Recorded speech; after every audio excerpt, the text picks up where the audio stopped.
Silence dans la salle. Le tribunal de l'amour est ouvert. Aujourd'hui, on tranche de nouvelles histoires de couple.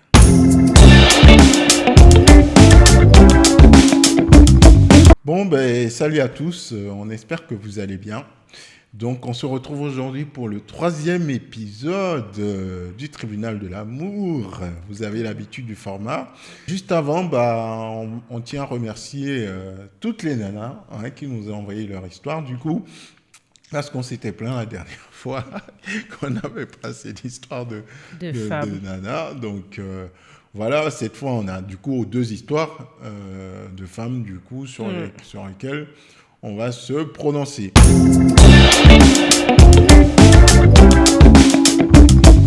La première histoire appelée à la barre aujourd'hui. Dossier sensible. Dossier numéro 1. Le titre, c'est « Il n'accepte pas que je reste proche de ses amis ».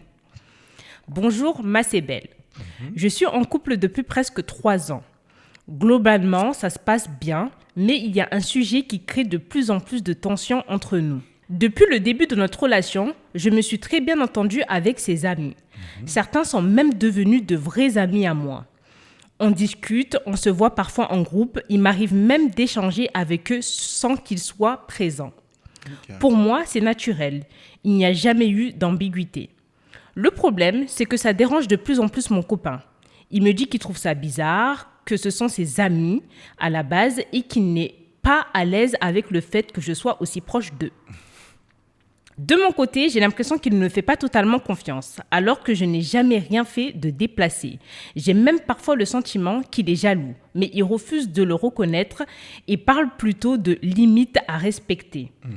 Depuis, je fais attention à tout, à qui écrire, à ce que je dis, à la façon dont je me comporte en soirée. Et ça me pèse, parce que je ne veux pas perdre ces amitiés ni avoir l'impression de devoir me justifier en permanence. Est-ce que je dépasse une limite sans m'en rendre compte ou est-ce que c'est à lui de travailler sur sa confiance et sa jalousie? Où est la frontière entre le respect du couple et le contrôle? Chaud. Oui. J'ai des choses à dire. Dis-nous tout. Donc, voilà, si tu nous écoutes, alors je ne vais pas commencer à te dire à qui je donne tort, à qui je donne raison, mais je pense que je vais commencer à préciser 2 choses. La première chose, c'est que les gars ou les filles, si votre vision des choses, c'est que mes amis, c'est mes amis, c'est pas les amis de ma chérie ou de mon chéri, présentez pas vos amis à vos chéris ou à votre chéri. Enfin, les présentez pas. Ou sinon, vous pouvez les présenter, mais vous limitez les interactions à ça. Pas de fréquentation outre mesure. Tu ne fréquentes pas mes amis quand je ne suis pas là. Tu ne les fréquentes que si je suis là, puisque justement, c'est mes amis. Si c'est comme ça que vous voyez les choses. Voilà, c'est ce que moi, je pense. Donc, la première erreur que lui, son chéri, a fait, c'est de la présenter à ses amis, de laisser les fréquentations se faire assez régulièrement et que les choses se soient normalisées dans le temps. Tu vois?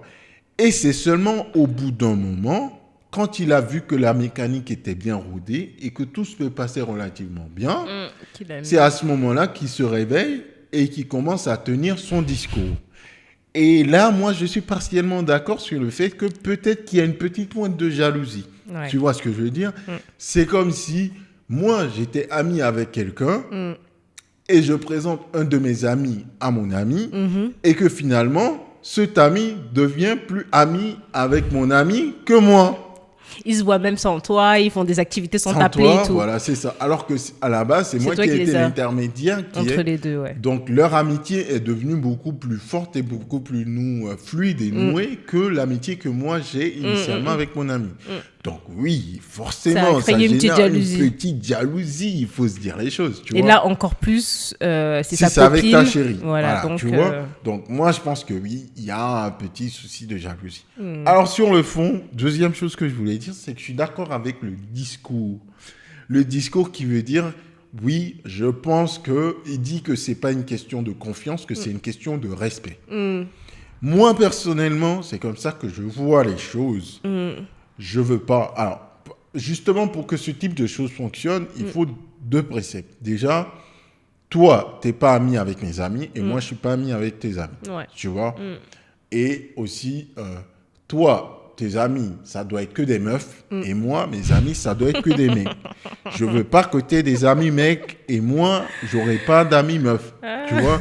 Il y a ces 2 postulats qu'il faut qu'ils intègrent l'équation pour que ça marche. Donc maintenant, si lui... son discours sur le fond, je suis d'accord, et c'est le discours que moi, par exemple, je te tiendrai, parce que nous aussi, on a déjà eu le sujet. C'est pas une question de confiance, c'est une question de respect des limites de chacun. Et moi, c'est comme ça que je pense que on se respecte, tu vois. Et comme on a déjà fait sur une vidéo là-dessus, moi, je vois les choses, aspect sécuritaire assez important, tu vois. Et c'est l'exemple que je donnais dans un épisode où je disais... C'est comme mettre l'essence et le briquet sur une même étagère et se dire je fais confiance, il n'y aura pas d'étincelle, tout va bien, j'ai bien placé chacun dans son compartiment. On ne sait jamais. Il y a une secousse dans l'immeuble, le briquet, il bouge, il tombe, il se cogne, il y a une petite flamme qui part, il y a une petite goutte d'essence qui est là, ça prend feu, tu vois. Donc, le respect, il est là. C'est-à-dire que par respect, je préfère maintenir quand même un petit volet sécurité. Voilà, ce petit volet sécurité, je le comprends dans le discours. Parce que moi aussi, c'est ce que j'aurais dit et c'est ce qu'on fait. Mais du coup, le fait que tu aies laissé la situation se passer dès le début, et après, c'est ça qui me pose problème parce que du coup, je trouve que c'est pas cohérent avec le discours. Il n'a pas posé des limites dès l'entrée. Voilà. Pour moi, de présenter sa copine à ses amis, c'est normal. Tu présentes ta copine à tes amis, c'est formel. Voilà, c'est elle ma femme, c'est elle ma copine et tout. Pas de souci jusqu'à là. Maintenant, il peut y avoir certains moments, certaines soirées où ta copine est là et tes potes sont là aussi. Peut-être qu'ils sont avec leur copine aussi. Bref, on fait des soirées. Mais je pense que dès l'entrée, il faut que, si tu veux pas que ta copine soit amie avec tes amis, tu lui dis clairement que de temps en temps, il y aura des soirées où on sera avec mes amis, mais par contre, je ne veux pas d'échangement de numéros, je ne veux pas que vous voyez sans que je ne sois là. C'est mes amis et toi, tu as tes amis. Il faut le dire dès l'entrée. Voilà. Moi, par exemple, personnellement, même si mon partenaire ne me dit pas clairement qu'il ne veut pas que je reste amie avec ses amis, je ne resterai pas amie avec ses amis. Parce que de mon côté, je ne veux pas que ça se produise non plus. Donc, logiquement, je ne vais même pas commencer à avoir une interaction trop amicale avec eux ou échanger des numéros et tout. Ça restera simplement formel, bonjour, au revoir, on va rigoler sur certains sujets, mais je vais essayer de garder une certaine distance parce que j'ai été élevée comme... Pour moi, c'est le respect, voilà. C'est ses amis, c'est pas mes amis. J'ai pas à être trop près d'eux ou même à avoir leur numéro de téléphone, à les appeler, à les voir sans lui, c'est mort en fait. Même sans qu'ils me posent cette limite-là.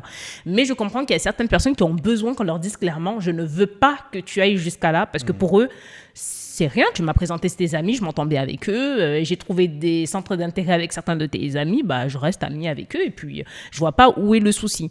Mais jusqu'à là, je te rejoins sur le fait que ton chéri n'avait pas, s'il ne voulait pas, trop te mélanger avec ses amis, faire beaucoup trop de soirées où toi t'es présente et te laisser commencer à devenir ami avec ses amis pour que longtemps après, il vienne te dire finalement que ça le dérange.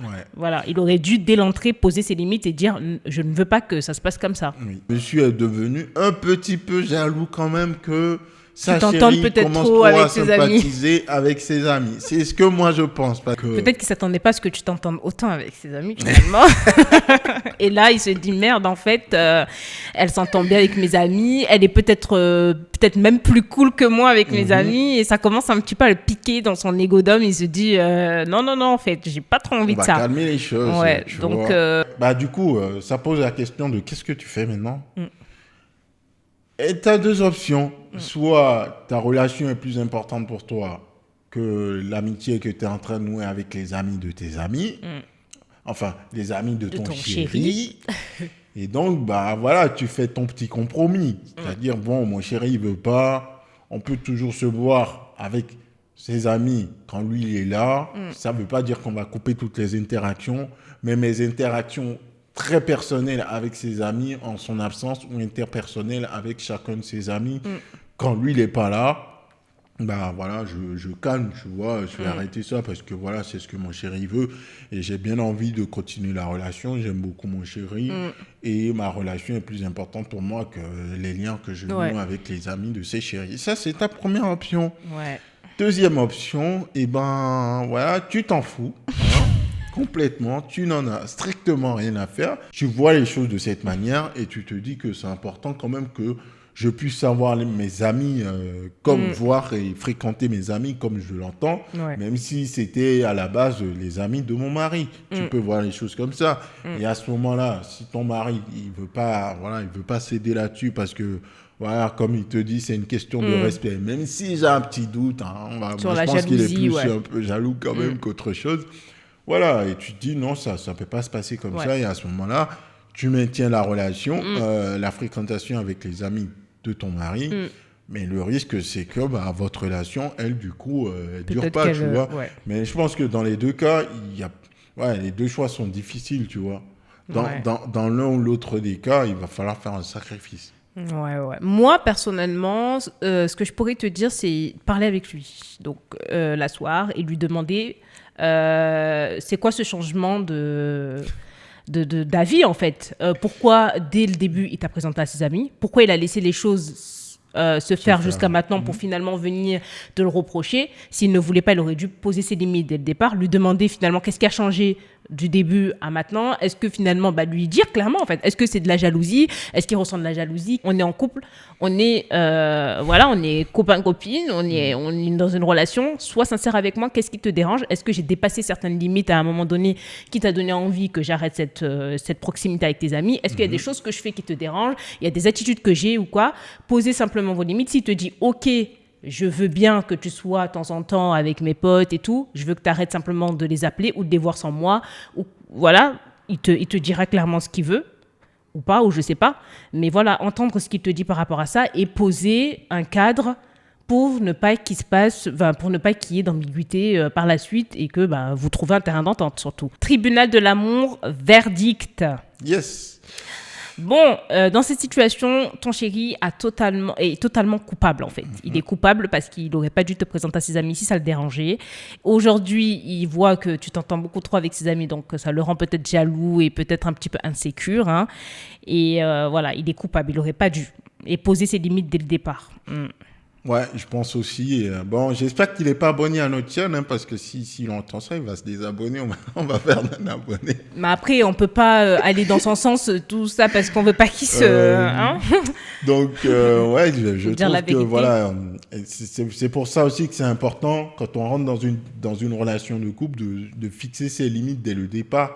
Parce que justement, une fois qu'on a mis en place une dynamique et on est suffisamment avancé dans le process, après, c'est difficile de rétro-pédaler. Et c'est exactement ce qu'il veut faire là. C'est pas possible. Et puis même, ça met grave mal à l'aise. Ouais, t'imagines, tu croises ses amis finalement dehors et quand tu les vois, t'es comme ça. Je peux plus vous parler. c'est malaisant en fait. Tu peux plus faire ça. T'es déjà ami avec eux, donc aujourd'hui tu peux pas. Ils t'appellent, ne m'appelle plus ou tu réponds pas. Donc c'est à lui en fait aujourd'hui d'aller voir ses potes en plus et de leur dire les gars, je veux plus que vous parlez à ma meuf. Voilà, c'est à lui aussi de poser ses limites aussi à ses potes, qui ne te laisse pas toi te prendre tout le mauvais truc de son côté. Le souci c'est que il serait pas légitime, ce serait bizarre qu'il le fasse puisque c'est lui qui a fait les présentations. Oui, mais je sais pas pourquoi il a laissé. Oui, mais pour autant, il doit le faire. Il doit pas te laisser toi remballer ses potes à chaque fois qu'ils viennent te parler. Je dis on n'a plus le droit de se parler ou que tu deviennes froide d'un coup comme ça parce que finalement tu passes pour la mauvaise. Moi, sinon il prend c'est à lui de prendre le devant et dire à ses potes je veux plus que vous parlez à ma meuf. Voilà. Et elle aussi, je veux qu'on coupe court de cette relation. Je veux plus que ça se passe comme ça. Parce que s'il te laisse toi à chaque fois que tu vois ses potes mettre un froid ou commencer à prendre tes distances, ça par contre c'est pas cool. Et puis même c'est pas cool de sa part. Bah oui. Ils vont te faire porter le chapeau de la rupture un peu du lien amical. Oui, ils vont dire elle est bizarre. C'est lui qui t'a demandé de couper les ponts. Ils vont dire elle est bizarre et lui va rester dans son coin et se dire je sais pas pourquoi elle est bizarre ta copine. Le confort je sais pas, elle veut plus être trop proche avec vous et prendre le bon rôle. Ouais. Donc, s'il veut réellement que ça s'arrête, c'est à lui d'aller voir aussi ses potes et dire je veux plus que vous parlez à ma femme. Voilà, ne le laisse pas te faire porter le chapeau du mauvais comportement et de la méchante qui met un froid et se rétracte à être ami avec ses potes, quoi. Bon, c'est parti pour la deuxième histoire.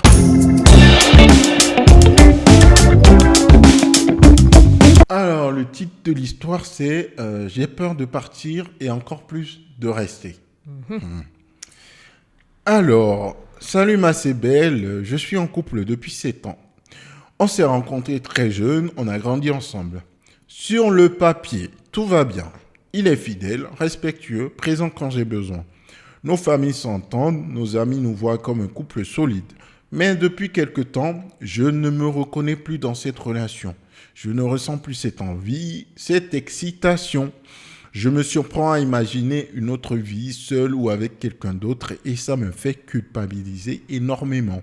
Le problème, c'est que je n'ai aucune bonne raison de partir. Il ne m'a jamais fait de mal, j'ai peur de regretter toute ma vie si je le quitte. Mais rester par habitude me fait de plus en plus mal. J'ai essayé de lui parler, mais je n'arrive pas à mettre les mots clairs sur ce que je ressens. J'ai peur de le détruire et en même temps, je me détruis moi-même à petit feu. La question donc, c'est comment savoir si c'est une phase normale après tant d'années ou si c'est la fin de notre histoire. Super délicat, hein? T'as vu ça? Alors, moi, j'ai mon avis, hein, et c'est un avis tranché. Là, c'est juste que je sais même pas si elle est peut-être pas un tout petit peu heureuse, mais ça va, tu vois. Elle est pas malheureuse, mais elle est pas heureuse. C'est un ressenti, voilà. Ok, très bien. Tout ça, pourquoi pas, ça peut s'entendre. Seulement, comment tu vas expliquer à quelqu'un que tu veux quitter la relation, alors que toi-même, tu n'arrives pas à t'expliquer et à mettre les mots clairement sur ce que tu ressens. Ouais. Tu vois, c'est difficile. Et en plus, tu n'as pas de motif voilà, comme tu dis, de juste motif. Parce que, de toute façon, tu peux quitter une relation à partir du moment où tu n'as pas envie, tu n'as plus envie. C'est ça. Ça, tu peux. Oui, ça se fait. Mais moi, en fait, ça me rappelle juste, c'est une phase. Moi, je pense qu'il faut se dire que c'est une phase où, voilà, il y a des périodes où c'est... Ouais, il y a des périodes mortes comme ça, quoi.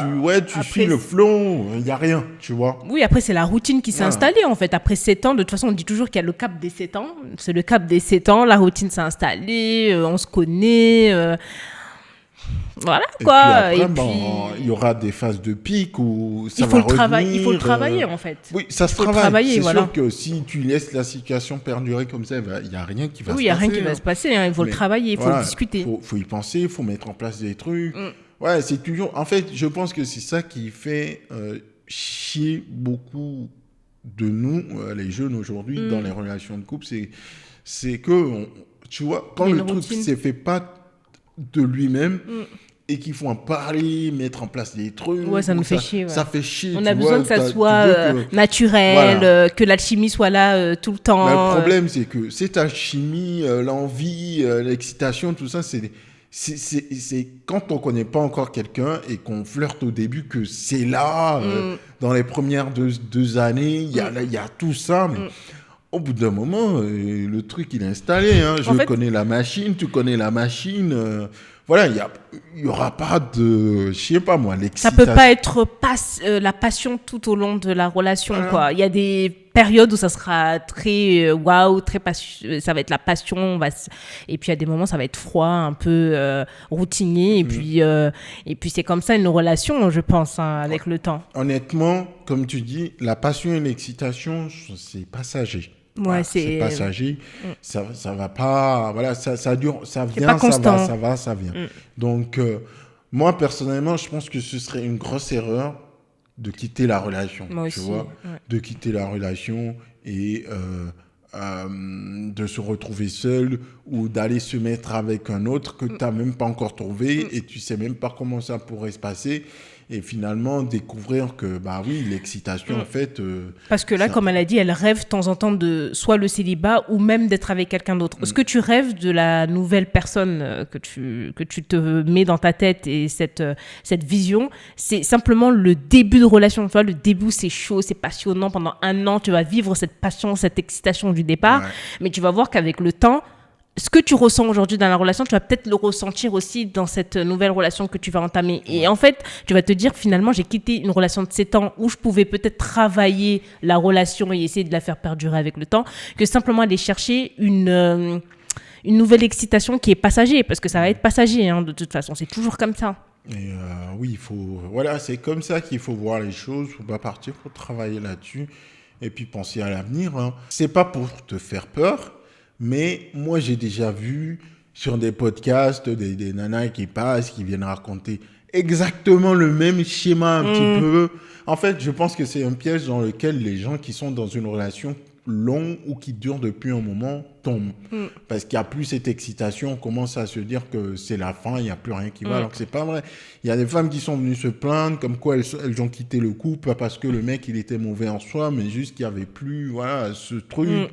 Je sais pas pourquoi les femmes sont obsédées par ce truc-là, genre, je sais pas, étincelle, palpitation, le drive, en tout cas. Un peu d'histoire, un peu de piment, voilà. un peu de toxicité. Et elle a quitté la relation, et puis voilà, un an plus tard, bah, elle a toujours pas refait sa vie, elle est toujours en train de chercher quelqu'un. Le mec était bien financièrement, il n'y avait pas de problème sur ce point, mais seulement qu'elle a appris que le mec, voilà, au bout d'un an, lui, il a refait sa vie, il avance, il a trouvé une femme, et puis voilà, que ses enfants qu'elle a eu avec son ex, du coup, aiment bien la nouvelle femme aussi, et que tout se passe bien. Et quand elle l'a appris, elle a pris le seum. Ouais. Parce qu'elle s'est dit, ah bon, il a déjà refait sa vie, il a trouvé une autre femme, et mes enfants aiment cette nouvelle femme-là dans la maison. Et maintenant, elle regrette un petit peu. Elle commence à regretter, et se dit, mais c'est vrai que quand j'y réfléchis, il n'y avait pas de problème à l'époque, c'est moi qui suis parti, parce que, et je comprends pas pourquoi tu t'énerves contre la personne qui refait sa vie, alors qu'à la base, c'est toi qui es parti, tu vois. Donc, franchement, il faut bien réfléchir prendre avant le temps de quitter cette relation, parce qu'en vrai, il y a rien à signaler. Ouais. Et s'il y a du piment à mettre, débrouille-toi Tu peux en rajouter. pour trouver un moyen de rajouter du piment dans ta relation. Parce que comme tu dis, il n'y a rien. Il n'y a pas de motif vraiment légitime qui puisse justifier ta rupture. Après, donc, moi, toujours, le même conseil, c'est qu'il faut discuter. Il faut prendre ton chéri, l'asseoir et lui faire part de tout ce que tu nous dis là et lui faire lui dire le ressenti de ce que tu ressens en fait. Voilà, vaut mieux le dire clairement qu'il y a quelque chose qui me manque en ce moment et que tu as besoin en fait d'un petit peu de piment dans la relation et essayer de trouver quelque chose. Peut-être qu'il va te proposer des choses et peut-être que tu vas te dire ah bah oui, finalement tu seras surprise. Ouais, ok, dire, je veux bien. Mal. Peut-être qu'il va te proposer d'ouvrir votre relation. On ne sait pas, relation libre, ou peut-être, je sais pas moi, truc échangiste, j'en sais rien en fait. Peut-être qu'il va te proposer des choses et vous allez trouver des choses à mettre en place à deux et ça va te faire kiffer. Tu vas te dire, bah finalement, c'est cool. Peut-être que tu t'ennuies dans ta relation, sexuellement, peut-être que tu t'ennuies aussi. Peut-être essayer de trouver de nouvelles choses à tester. Voilà, après, je pense que. Émotionnellement aussi, si ça se trouve. Il y a peut-être l'aspect intimité, mais il y a aussi peut-être que vous sortez plus, vous faites plus rien ensemble, il n'y a pas de voyage. Il n'y a pas de resto, il n'y a pas voilà, quelque chose qui peut se mettre en place pour potentiellement trouver un nouveau... retrouver la flamme de votre relation qui est en train de se perdre de ton côté apparemment, parce que lui de son côté, bah, on ne sait pas trop. Ou peut-être que quand tu vas lui en parler, il aura des choses à dire lui aussi. Peut-être que vous allez trouver un terrain d'entente. Donc vraiment, je pense qu'il faut en discuter avec lui et proposer des choses de ton côté pour pimenter. Peut-être que lui te proposera aussi des choses pour pimenter la relation. Honnêtement, je pense que, et ça vaut pour toutes les personnes qui sont dans une relation de couple depuis un petit moment, comme, voilà. Et comme toi aussi. Il ne faut pas tomber dans le piège de l'excitation d'avant, il n'est plus là, il a disparu, donc je ne sais plus trop si ça va dans la relation. Ça, c'est un piège. L'excitation va et vient, les envies, tout ça. Voilà, l'essentiel, c'est la stabilité émotionnelle. Hein. C'est la clé. Tant que la relation est émotionnellement stable, le reste, ça peut toujours s'ajuster. Voilà.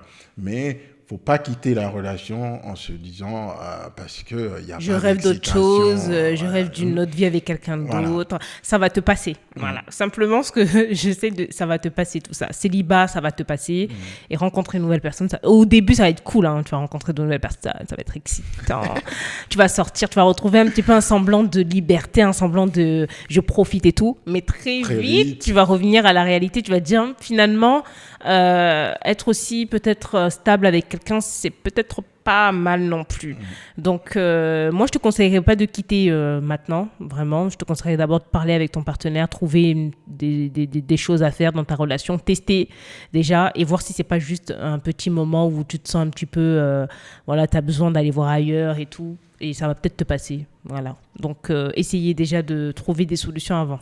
Tribunal de l'amour, le verdict. Donc, le verdict, c'est que tu es coupable. Coupable! Tout va bien, ça se passe relativement bien. S'il y a besoin d'envie ou d'excitation, un focus sur lequel qui te préoccupe en ce moment, parle-en, travaille là-dessus, mais ne commets pas l'erreur de sortir de ta relation en te faisant un fantasme d'une perspective, d'une excitation, d'une envie que tu voudrais éventuellement retrouver. Parce qu'aujourd'hui, franchement, comme on a fait dans la vidéo de dimanche dernier, les bons coups pour une vie, pour faire une relation de couple sur une vie aujourd'hui, ça court pas les rues. Ça court vraiment pas les rues. Surtout en 2000. Des relations rapides comme ça, ça c'est facile. En 2026, c'est dur. Franchement, il n'y a rien dans les rues là. Il n'y a absolument rien. Là, dehors, il n'y a que de la merde. Donc les filles, quand vous trouvez votre chéri, un bon chéri, coffrez-le. Coffrez-le. Attrapez-le, gardez-le jalousement parce que... ça vaut aussi pour les mecs. Parce que dehors, là, c'est la bataille. Franchement, quand vous trouvez votre chérie, là, celle qui vous convient, qui fait tout comme il faut, vous verrouillez, vous mettez le cadenas, vous fermez tout. Parce que, franchement, là, dehors, là, en 2026, là... Si vous recherchez vraiment une relation durable dans le temps et sérieuse, si vous trouvez quelqu'un, prenez-le, sécurisez-le, gardez-le. Jalousement. Vivez votre relation parce que franchement, quand vous allez retourner dans le marché du célibat, vous allez voir à quel point c'est chaud. Parcours du combattant là dehors, là, avant de trouver quelqu'un. Pour les, comment on va dire, allez, les noms catégorie 30 ans et plus, là. Retourner là dehors pour aller draguer là. En plus, après 7 ans de relation, aller draguer. Apprendre à connaître quelqu'un, qu'est-ce qu'il aime, recommencer à zéro. Franchement, c'est fatigant déjà. C'est du sport. C'est fatigant déjà. Donc, vaut mieux partir avec une base qui est très bonne et essayer de rajouter des petits trucs, des petits piments par-ci par-là pour relever la sauce, que de partir tout à zéro et aller reconstruire une base alors qu'on ne sait même pas si la base va être solide.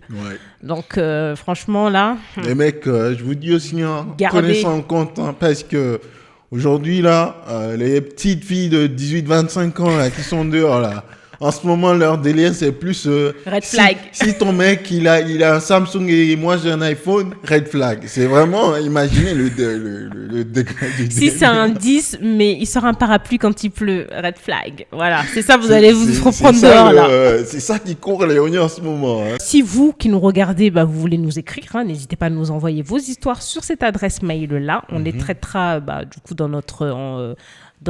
nos épisodes à venir. Oui. Et puis aussi, c'est vrai qu'on n'en fait que 2 histoires, mais voilà, on s'étale un petit peu pour essayer de décortiquer la situation. Mais voilà, on n'exclut pas la possibilité du coup d'envisager 3-4 histoires par épisode et faire des épisodes un peu plus longs pour monter à presque 50 minutes, 1 heure. En faisant un peu plus court du coup en allant à l'essentiel. Mais voilà, ça dépend du flux des histoires qu'on reçoit et si c'est vraiment pertinent à rajouter et tout. Et puis, si vous avez aimé la vidéo, lâchez-nous un pouce bleu, ça nous aide beaucoup, ça nous fait plaisir. Voilà, vous savez, on est une petite communauté pour l'instant, donc la moindre interaction, le moindre encouragement, ça fait toujours plaisir. Et dites-nous ce que vous avez pensé des 2 histoires. Comment vous avez trouvé nos 2 positions, que ce soit sur monsieur qui veut empêcher sa femme de fréquenter ses amis ou madame qui veut quitter son mari alors qu'elle ne sait même pas exactement pourquoi elle veut quitter. En vrai, elle n'arrive pas encore à mettre la main dessus. Et puis, activer la cloche de notification aussi. Et puis, on se dit à très bientôt. Hein. Oui, n'oubliez pas de vous abonner. Oui, très important. Abonnez-vous. N'oubliez pas de vous abonner. Abonnez-vous. Sur ce, on se dit à très bientôt. Et puis, ciao, ciao tout le monde.